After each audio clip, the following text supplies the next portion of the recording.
여러분 안녕하십니까? 이번 시간에는 부처님 최후의 여정이라고 하는 주제로 말씀드리겠습니다.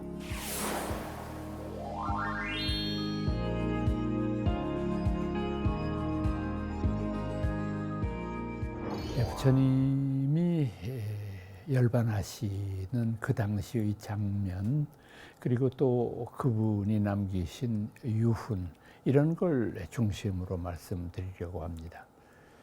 이 부처님의 열반에 대한 장면을 그린 그 불경으로는 크게 두 가지로 나누어 볼 수가 있는데, 하나는 열반경이라고 부르는 말 그대로 부처님의 마지막 여정과 돌아가실 때의 그 모습을 그린 경전이고, 또 다른 하나는 대반열반경이라는 게 있어요.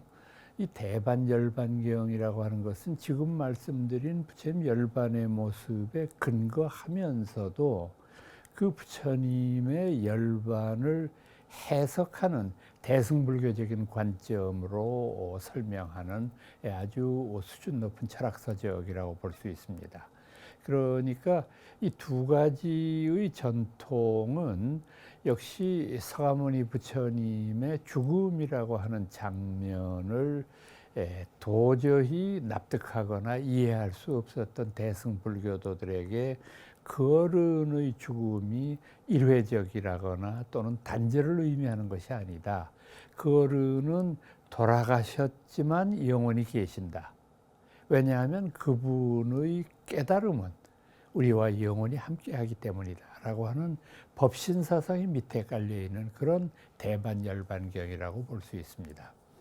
이 부처님의 일생을 기록한 여러 가지의 불교 경전, 그리고 또 불전 이외의 다른 기록들이 있습니다마는 그 중에서도 이분의 최후에 대한 부분이 가장 상세하고 또 여러 가지 음미할 만한 가치가 있는 그런 기록들로 가득 차 있습니다. 여러 기록들을 종합을 해보면 이분은 80세에 돌아가신 것 같습니다. 그것은 거의 틀림없는 정설인 것 같은데, 이분이 이제 80세가 되시던 이른 봄에 아마 당신의 죽음을 예견하셨던 것 같아요.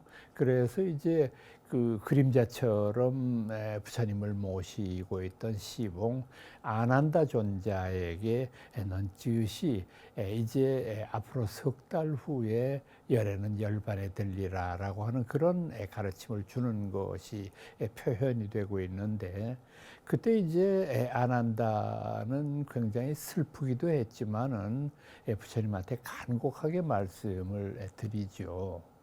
이미 죽음을 예견하셨다면 조금이라도 그 죽음을 연장할 수도 있지 않겠습니까? 1년, 2년 혹은 몇 달만이라도 우리들 곁에 좀 계셔주면 안 되겠습니까? 이렇게 이제 애원을 하고 간청을 하자 그분은 미소로서 답하면서 이렇게 말씀을 하셨습니다. 아나니요, 만약에 내가 영원히 살 수 있다고 한다면 열애 또한 그대들에게 거짓말을 한 것에 불과하니라. 내 이 신체는 부모로부터 물려받은 것이기 때문에 이 신체가 나이 들어서 병들고 없어지는 것은 당연한 자연의 이치이니라.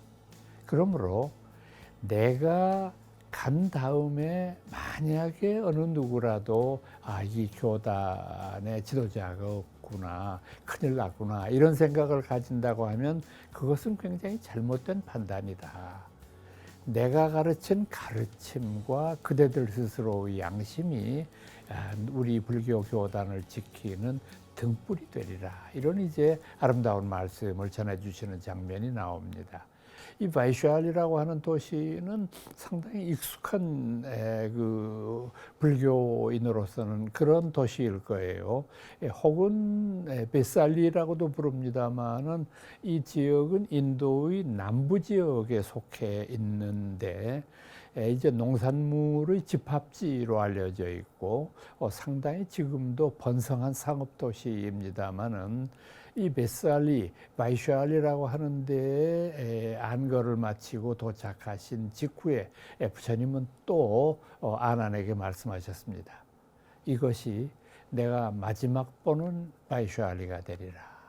그리고서 이분은 이제 지친 발걸음을 쿠시나가라라고 하는 데로 옮기시게 됩니다. 부처님 열반하신 4대 성지 가운데 하나인 쿠시나가라인데 이제 원래의 이름은 쿠시나가라 또는 쿠시나라 이제 이랬는데 불교의 4대 성지 가운데에서 태어나신 룸빈이라든지 도를 얻으신 보드가야, 또 최초의 설법지였던 바라나시, 그리고 지금 말씀드리고 있는 쿠시나가라, 이 네 지역 중에서 제일 늦게 발견된 것이 이 쿠시나가라였습니다. 그건 왜 그러냐 하면은 부처님 당시와 현재의 지명이 너무 많이 달라져 있기 때문입니다. 뭐 이를테면은 룸비니 같은 데는 그 당시까지만 해도 영국 그 통치 시대만 해도 룸빈데이, 그러니까 비슷했거든요. 그런데 쿠시나가라라고 하는 지역은 카스야라고 불렸기 때문에 너무 그 부처님 당시의 지명과 동떨어져 있었기 때문에 학자들이 정확하게 그 지명을 유추할 수가 없었습니다. 이 지역 일대 어딘가에 그분의 마지막 여정의 흔적이 담겨 있을 텐데, 이런 고민을 하면서 답사를 하다가 드디어 이제 열반 터를 발견하게 되는데, 이 쿠시나가라에 도착하시고 부처님께서는 아난에게 이제 그 당부를 하셨습니다. 저 사라상수 밑에 나를 위한 침상을 마련해 주렴. 나는 등이 몹시 아프구나. 이 말씀도 상당히 인상적인 표현이에요. 일반적으로 우리가 생각하기에는 부처님은 성인이시고 또 우리가 가지고 있는 그런 인격적인 어떤 그 아픔 같은 것은 없지 않으실까, 일반적으로 그렇게 생각하는 경향들이 있는데, 그분은 아주 솔직담백하게 당신의 이 등이 아프다는 표현을 하는 것이, 물론 뭐 듣는 사람에 따라서 별거 아닐 수도 있지만은, 저는 젊었을 때 이 구절을 처음 보면서 참 감격스러웠던 그런 그 순간이 있었어요. 아, 부처님은 신과 같은 그런 위대하신 존재인 줄만 알고 있었는데 우리와 마찬가지의 평범한 인격이었구나. 그 평범함 속에서 인간으로서 이룰 수 있는 가장 완벽한 경지를 터득한 말 그대로 인류의 스승이구나, 그런 생각을 할 수 있게 됐던 거죠. 이분이 사라상수에서 아난에게 당부하신 장면에 대해서도 열반경에서는 아주 상세하게 설명을 하고 있습니다. 아난은 솟아오르는 슬픔을 억누르면서 그 사라상수 밑에 부처님을 위한 침상을 마련합니다. 부처님을 위한 침상이라고 하니까 그 옛날에 무슨 간이 침대 같은 것이 있었을 리도 없고, 그 어떤 그 장면일까 궁금해하실 분들이 계실 텐데, 아난존자는 땅 위에 마른 낙엽들을 쭉 깔아놓고 그 위에 담요를 한 장 얹었습니다. 그러니까 이제 이것이 그분의 침상이 되는 거죠. 그때의 장면을 열반경에서는 또 이렇게 묘사를 합니다. 그때 부처님께서는 마치 늙은 사자처럼 오른쪽 옆구리를 땅에 대신 채 돌아 누우셨다, 이렇게 표현하고 있어요. 이것도 거의 그 현장을 그대로 그 표현하는 듯한 그런 이제 그 장면들 아닙니까? 이제 부처님의 최후가 임박했다 하는 소문이 퍼지니까 쿠시나가라에 살고 있었던 바찌족 사람들 500명이 숨을 죽인 채 그 어른의 최후를 모시기 위해서 모였습니다.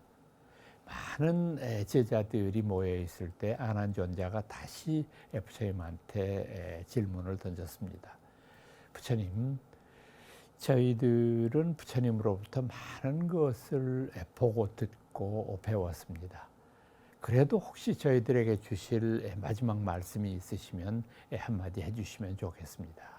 그때 부처님은 다시 말씀합니다. 나는 그대들에게 모든 가르침을 전했고 눈 있는 자는 와서 보고 귀 있는 자는 와서 들으라라고 하는 내 가르침의 전모를 이미 전달하였다. 그래도 혹시 의문이 있을 수 있으니까 다시 한번 내가 그대들 곁에 있을 때 물어보도록 하라.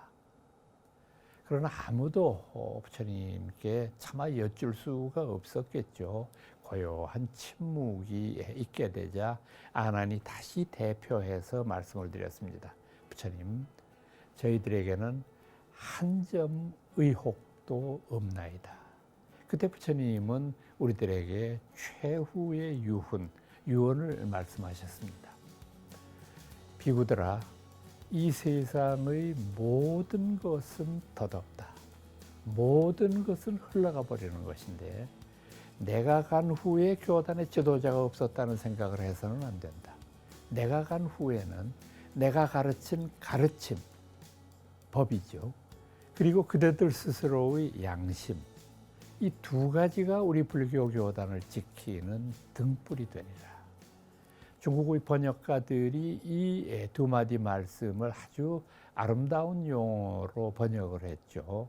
앞에 말씀드렸던 그분의 가르침이라고 하는 부분은 법등명, 법의 등불, 그리고 제 스스로의 양심이라는 말씀은 자등명, 이렇게 법등명, 자등명 이런 말로 번역을 했습니다. 지금 이 구절은 사실 우리 불교 교단에 있어서 가장 핵심적인 가르침이라고도 볼 수 있어요. 불교의 교조였던 서가모니 부처님께서는 어떤 카리스마와 같은 권위를 가지고 대중 위에 군림했던 것이 아니거든요. 그분은 스스로 말씀하셨듯이 다만 덕 높은 큰 스님, 그러니까 장로의 한 분이었을 뿐이지 교단을 자신의 어떤 통솔하에 둔다고 하는 아이디어는 없었던 분이거든요. 그러다가 보니까 자칫 민주적인 그런 통솔 방법에는 공감을 하지만은 불교가 질이 멸렬하지 않을까라고 하는 그런 어떤 생각들을 가질 수가 있는데 그때 부처님이 분명히 제시를 하셨잖아요. 법등명, 자등명. 여기에서 법등명이라고 하는 말이 가장 중요한 말입니다.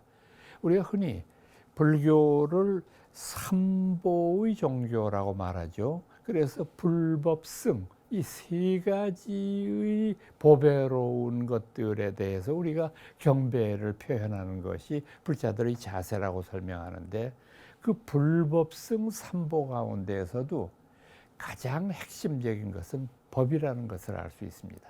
다시 말해서 불교는 법의 종교입니다. 우리가 이웃 종교인 기독교나 이슬람 같은 경우는 분명히 불법승 삼보 가운데 해당하는 교조의 카리스마가 가장 중요한 전통이 되고 있는 종교입니다.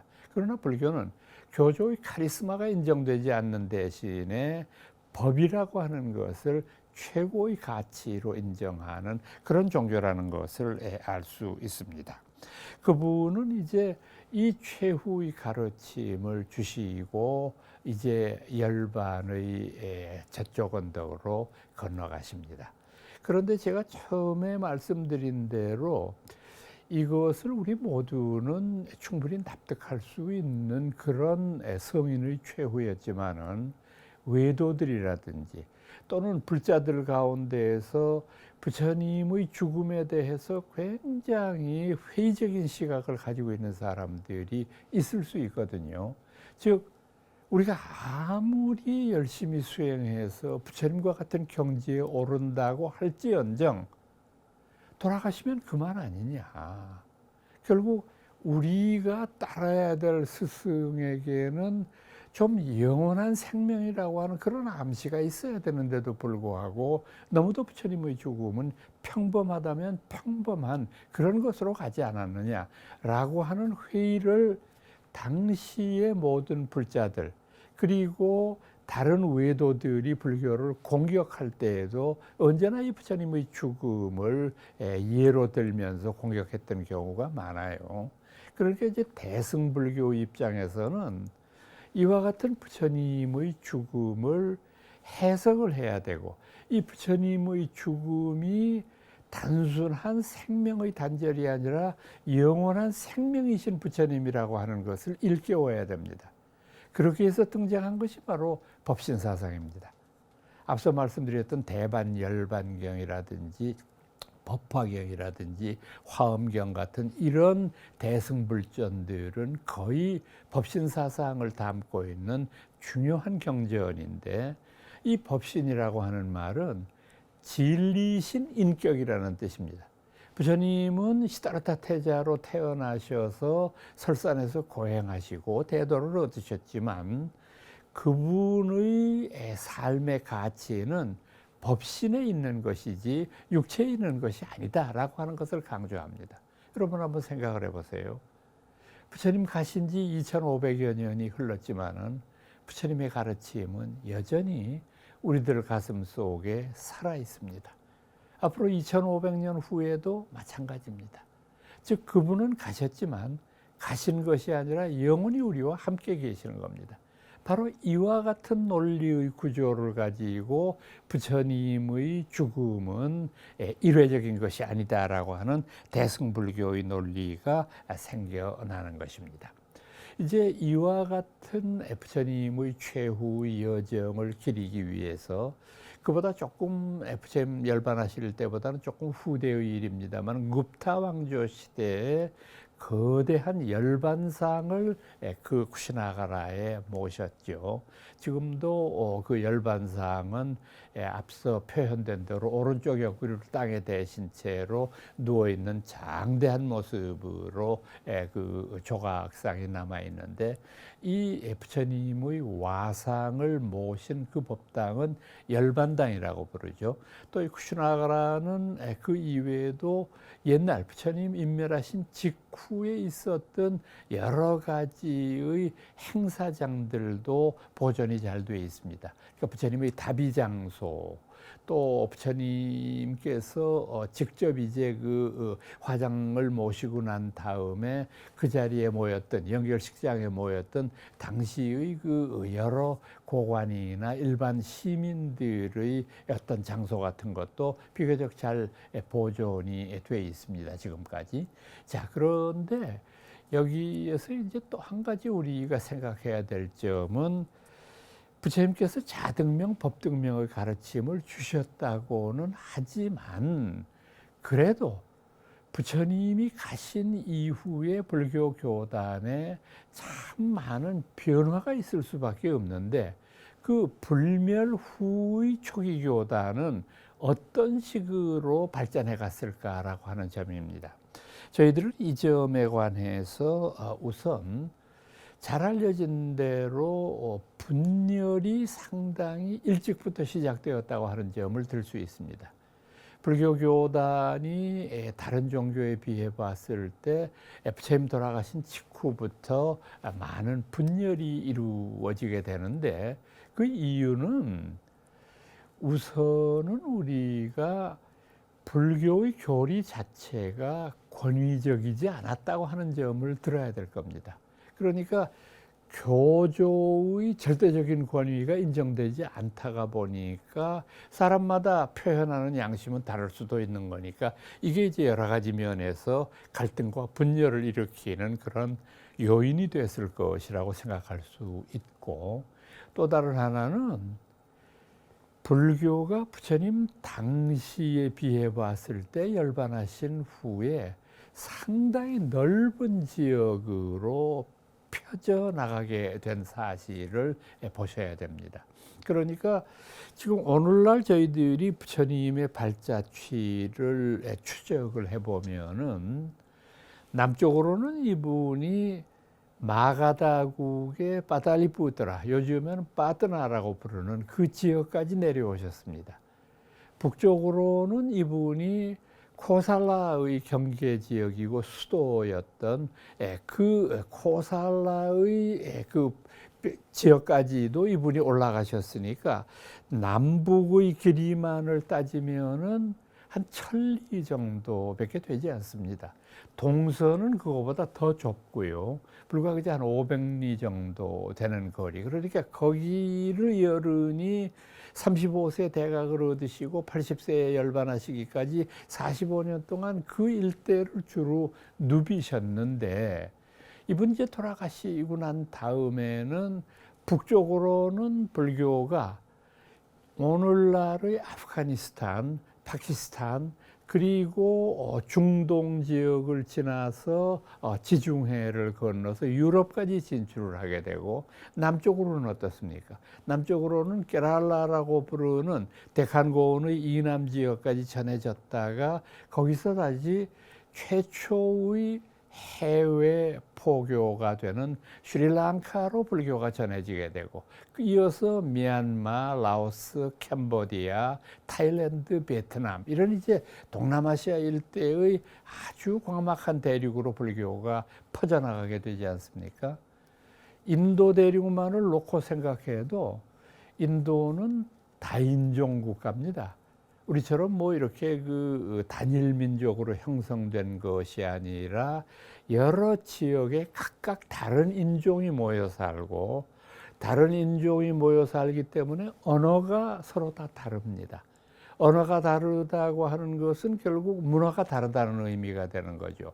그래서 저는 인도에 사는 외국인이었습니다만은 참 재미있었던 점은, 서로 다른 지역 사람들이 만나서는 말이 통하지 않으니까 참 서로 답답해하는 그런 표정들을 보면서, 아, 이게 참 정말 나라가 크고 인종이 복잡하기 때문에 여러 가지 문제가 있구나 하는 생각을 해봤고, 결국은 이 인도가 영국 통치 이후에 독립을 쟁취한 다음에 영어를 국어로 쓸 수밖에 없었던 이유가 여기에서 발견되고 있지 않습니까? 그러니까 전체의 인도의 영역의 안에서 살고 있는 그 지금 현재 쓰여지고 있는 언어만 해도 200가지가 넘습니다.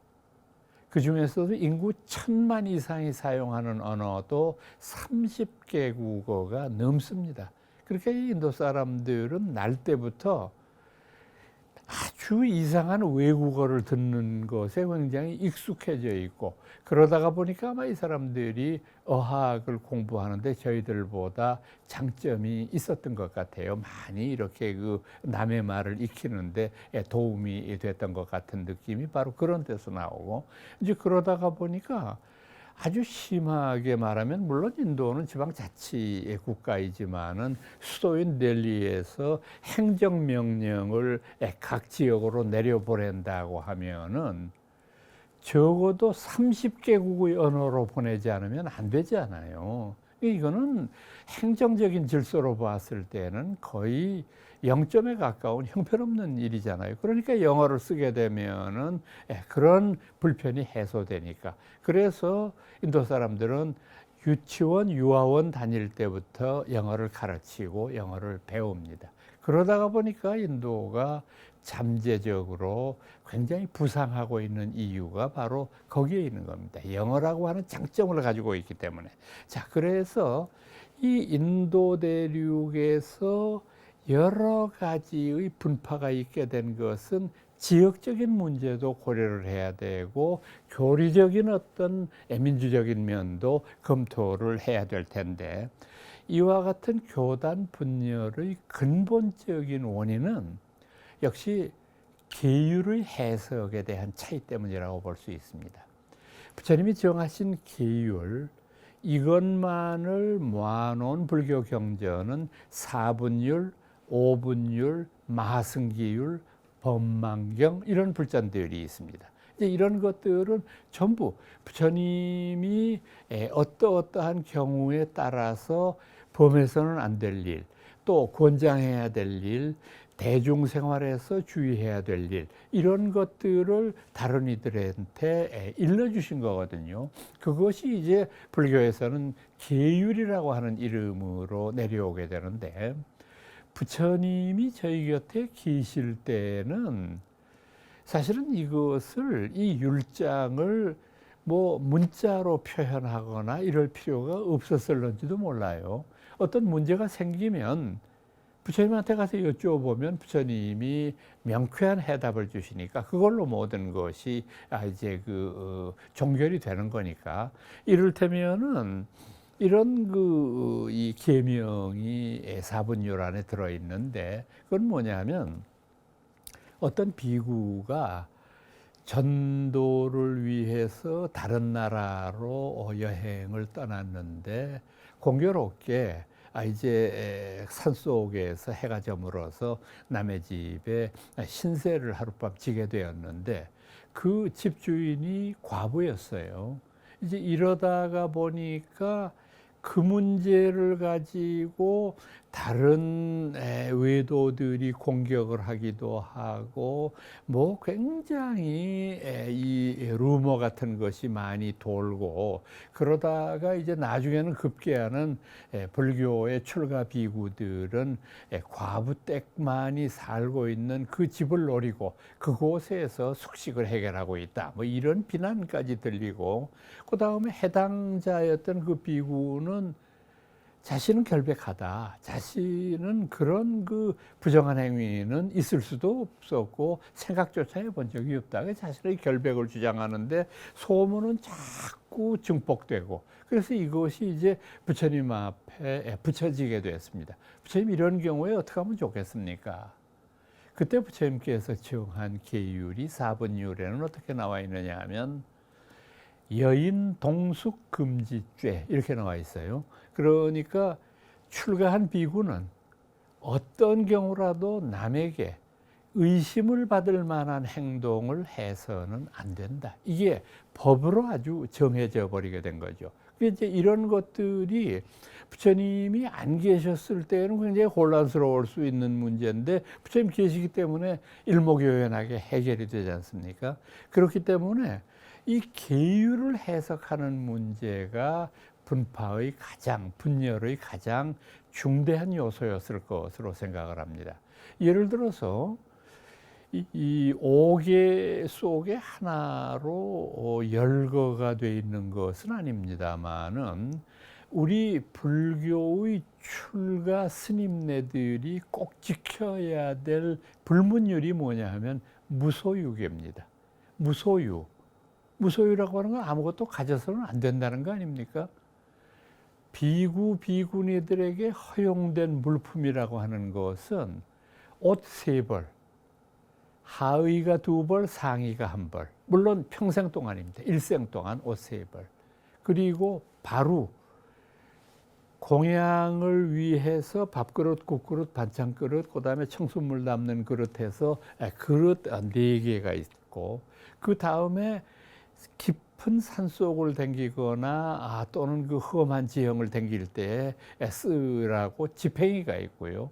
그 다음에 인도가 강력한 더위를 가지고 있는 나라니까 햇빛을 가지는 햇빛 가리개가 있고, 뭐 그 이외에 물 떠먹는 표주박 정도, 허리춤에 매개, 이것 이외에는 일체 어떤 것도 허용되지가 않았습니다. 그러니까 철저한 무소유로서 삶을 꾸려나갔던 거죠.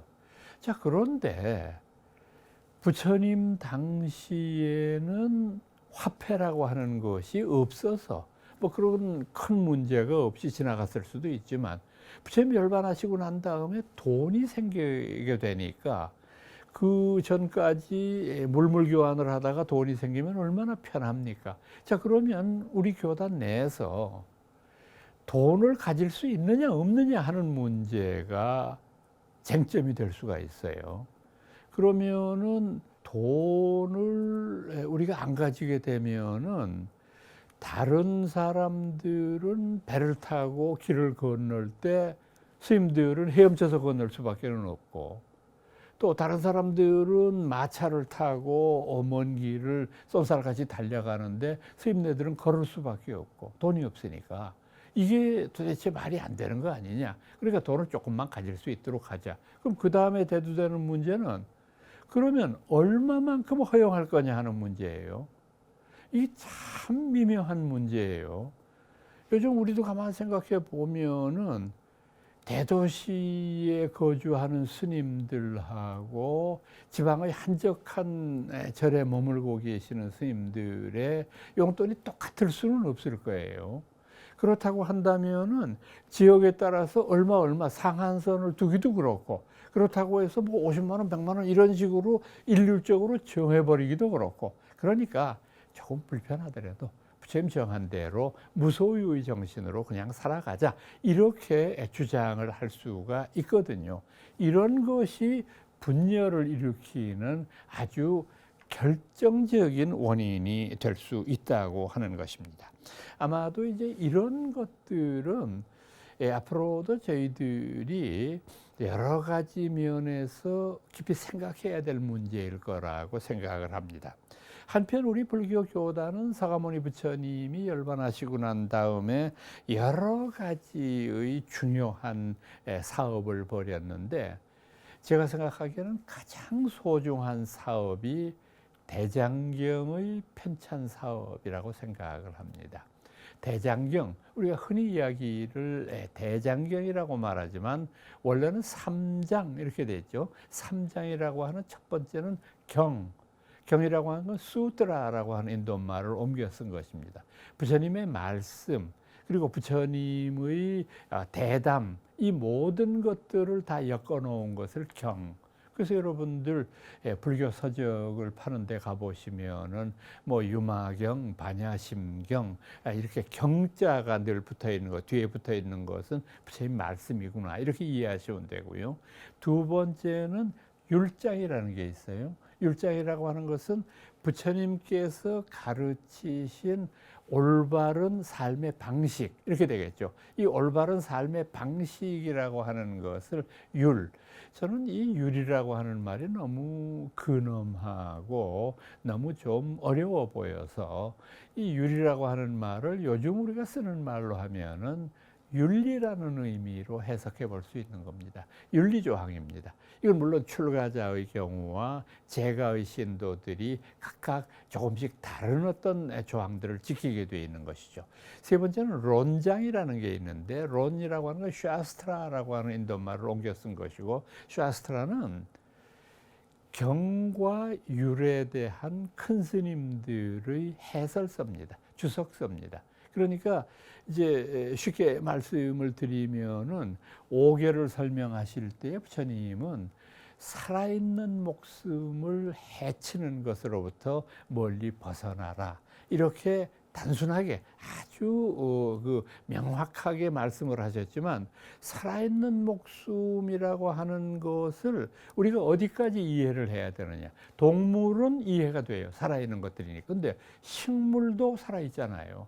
그런데 식물을 포함을 시킬 것이냐, 그 다음에 식물을 포함을 안 시킨다면 문제가 없겠지만, 식물을 포함을 시킨다면 풀을 먹는 행위도 죄악시될 수 있는 거니까, 과연 이 산목숨을 해치지 않는다고 하는 것이 어떤 의미인가, 이것을 굉장히 불교 공부를 많이 하고 불교 수행을 열심히 했던 큰 스님들이 해설을 한 겁니다. 또 이분들은 이런 데까지도 생각이 미쳤죠. 산목숨을 해친다고 하는 데에는 어떠한 잘못된 방법들이 있을까? 첫째는 내가 스스로 흉기를 가지고 상대방을 해치는 경우가 있어요.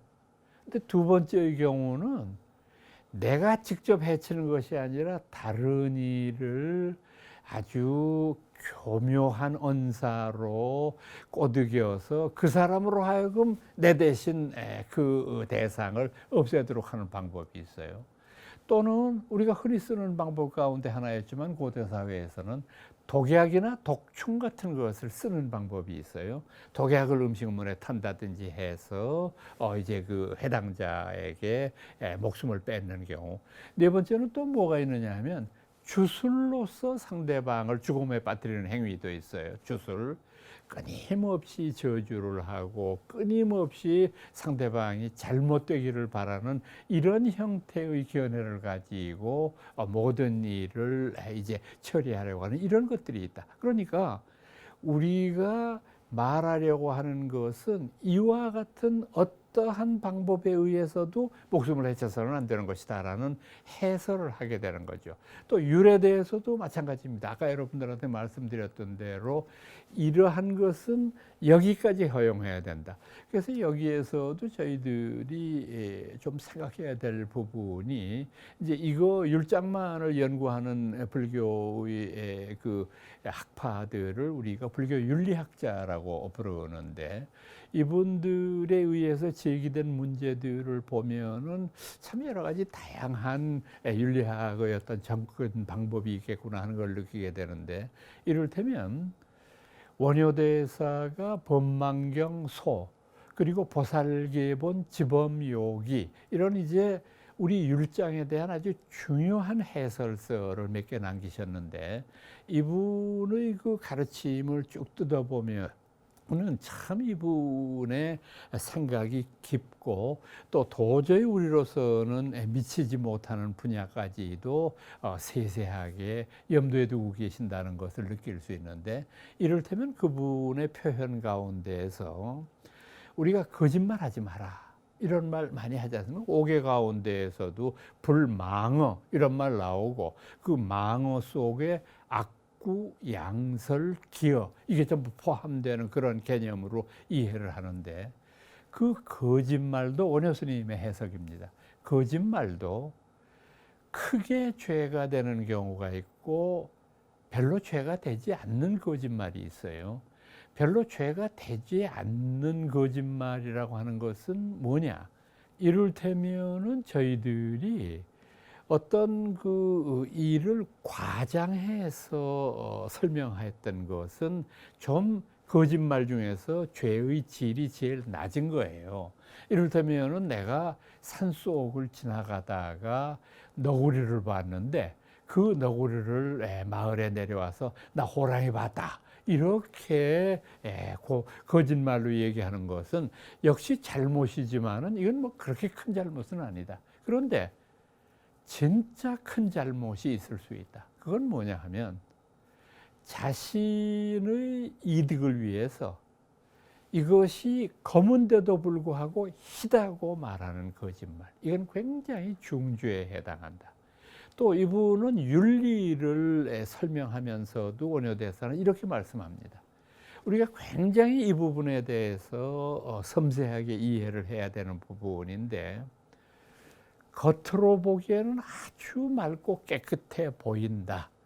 근데 속마음은 더럽고 계율을 어기는 그런 것으로 가득 차 있는데 그저 위선으로 여러 사람 앞에서 청결하게 보이는 듯한 그런 윤리조항을 지키는 듯한 행동을 하는 사람이 있고 반대의 경우 조금 뭐 윤리도 잘 안 지키는 것 같고 기회를 좀 어기는 것 같이도 보이는데 속마음은 한없이 청결하고 한없이 고운 경우도 있다. 그러니까 이런 경우 어떤 것이 더 나쁠 건가? 두말할 나위도 없이 겉으로 자신의 나쁜 점을 감추고 좋은 척하는 위선의 행위가 잘못된 거 아니겠어요? 그러니까 원효대사가 말씀하려고 하는 부분은 뭐냐면 계율을 율장에 적혀져 있는 그 표면적인 것만으로 판단해서는 안 된다. 이건 아마 원효대사 스스로에게도 해당되는 말씀이 아닐까요? 원효 큰 스님은 사실은 우리가 정하고 있는 율장의 범위 내에서만 보면은 이분은 절대 우리가 존경하는 큰 스님이라기보다는 파괴승에 가깝지 않습니까? 그런데 이분의 행위가 파괴승이라고 볼 수 없는 이유는 뭐냐 하면 요속공주와의 사건이 있고 난 다음에 원효대사는 스스로를 소성거사 혹은 복성거사 이렇게 말했어요. 나는 이제 계율을 어긴 사람이니까 더 이상 스님이 아니다라고 하는 것을 이야기하고 그 다음에 이분이 남사당패와 어울리고 서라벌 시내를 술에 취해 다니고 했던 그 모든 행각들은 당시의 귀족 불교가 가지고 있었던 한계, 당시의 불교 형식주의자들이 가지고 있었던 위선에 대한 통렬한 비판이라고 볼 수 있어요. 그러니까 여러분, 원효대사의 친구였던 대한대사 같은 분이 우리들한테 남긴 일화는 참 시니컬하다고 느껴지지 않습니까? 원효의 절친한 친구 중에 대한이라고 하는 분이 있었어요. 대한 이분은 늘 서라벌 시내를 술에 취해서 큰 노쇠 바루를 두들기면서 대한 그리고 노래를 부르고 다녔다고 해서 사실 이 어른의 이름이 뭔지 모르는데 그냥 대한 사람들이 그랬는데, 주무시는 데는 시궁창입니다. 주로 아주 불결한 데에서 그냥 주무시고 일어나면은 뭐 집집마다 음식도 공양을 받고 하는 그런 분이었는데, 이때 이제 신라조정에서 아주 큰 문제가 하나 생겼어요.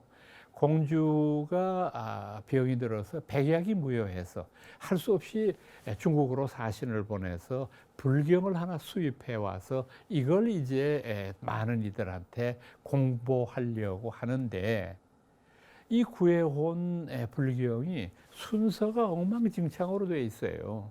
그러니까 옛날 한장본이 실로 꼬맨 거니까 이게 뭐 어디가 앞이고 어디가 뒤인지를 알 수가 없어요.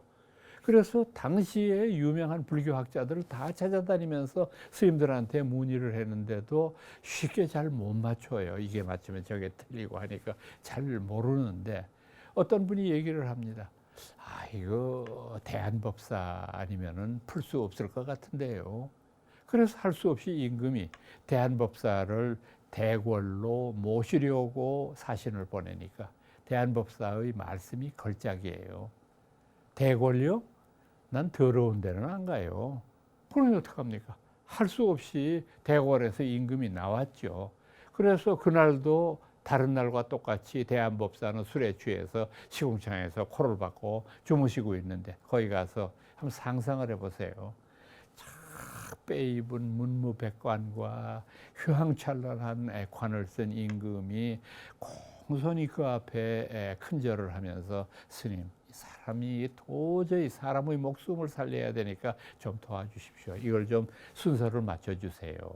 그랬더니 대한법사가 웃으면서 그냥 잠깐 사이에 여러 사람들 있는 데에서 맞춥니다. 감탄을 해요, 사람들이. 야, 사람은 결코 겉모습만 봐서는 알 수 없구나. 그래서 임금님이 다시 당부를 합니다.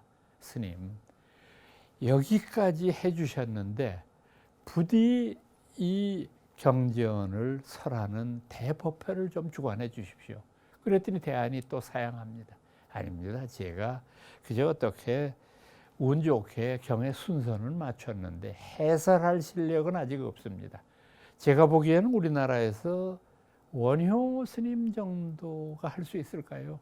이렇게 해서 당대의 폐륜화로 지목받았던 원효 스님이 등장합니다. 이분이 황룡사에서 이 설한 법문이 바로 금강산매경론이라고 하는 유명한 원효대사의 출세작이기도 하고 원효의 사상을 가장 완벽하게 정리한 책이라고도 전해지는 그런 책 아닙니까? 그러니까 이 원효가 살았던 그 삶의 궤적은 우리가 얘기했던 형식적인 삶의 흔적과는 다르지 않습니까? 바로 이제 이런 것을 원효대사가 그 가운데에서 말씀하신 거라고도 볼 수 있습니다. 그리고 이 불교의 전도와 포교라고 하는 것이 최초로 이루어지게 된 것은 서가모니 부처님 인멸하시고 약 한 200년쯤 후의 일입니다. 인도에서 흔히 전륜성왕이라고 묘사되는 불세추르 영주 아쇼카라고 부르는 임금이 등장하면서 불교의 해외 포교가 시작이 되고, 앞서 말씀드린 대로 스리랑카에 처음 이 불교가 전해지는데, 이 스리랑카에 처음으로 불교를 전한 분은 바로 아쇼카 대왕의 아드님이라고 전해지는 마힌다 장로라고 하는 분이 스리랑카의 불교를 전한 장본인이었다고 보여집니다. 이렇게 해서 우리 불교는 이제 인도로 국한된 민족 종교에서 세계적인 종교로 성장해서 2500년이 지난 지금까지도 가장 위대한 종교로서 많은 이들의 귀를 받고 있습니다. 오늘은 여러분들께 부처님 최후의 여정이라고 하는 주제로 말씀드렸습니다. 여러분 끝까지 경청해 주셔서 고맙습니다.